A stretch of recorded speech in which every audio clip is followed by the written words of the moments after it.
सन 1947 के बाद देश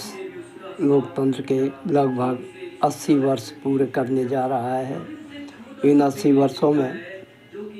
ज़्यादातर कांग्रेस का ही शासन रहा और गांधी नेहरू परिवार से 3 लोग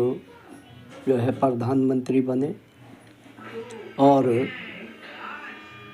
यहाँ देश ने 1976 में इंदिरा गांधी के राज में आपातकाल भी देखा है और उस आपातकाल में विपक्ष को जो है जेलों के अंदर भर दिया गया था और 19 महीने जेल में रखने के बाद इंदिरा गांधी जी ने जब चुनाव करवाया तो क्रोधित देश की जनता ने कांग्रेस का पूरे देश से ही सफाया कर दिया, क्योंकि इंदिरा गांधी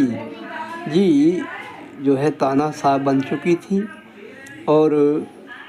लोकसभा के चुनाव में राजनारायण ने उनको प्रधानमंत्री रहते हुए हराया था और ये फैसला उच्चतम न्यायालय ने इंदिरा गांधी प्रधानमंत्री रहते हुए उनके खिलाफ दिया तो उन्होंने आपातकाल लगा दिया और अब देश के अंदर मौजूदा प्रधानमंत्री नरेंद्र मोदी जी की सरकार है और ज़्यादातर देश के अंदर राज्यों में भी भाजपा नीत एनडीए ने धीरे धीरे करके देश के राज्यों पर कब्जा कर लिया है और जहाँ कहीं विपक्ष का दुक्का राज्यों में जीत भी जाता है तो वहाँ जोड़ फोड़ करके जो है भाजपा अपनी सरकार बना रही है और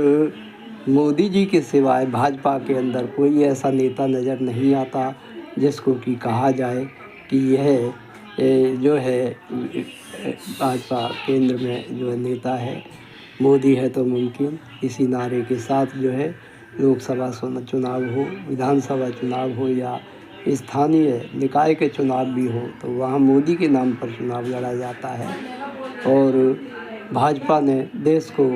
मंदिर मस्जिद, हिंदू मुस्लिम और हिंदू राष्ट्र के नाम पर चुनाव को लड़ना शुरू कर दिया है। और जहाँ तक सवाल है कि देश के अंदर अब मोदी सरकार भी आपातकाल की ओर कदम बढ़ा चुकी है। कभी भी जो है 2026 के बाद देश के अंदर आपातकाल लगने की संभावना बन सकती है, क्योंकि विपक्ष कमज़ोर हो चुका है, उसको तोड़कर इतना कमज़ोर कर दिया गया है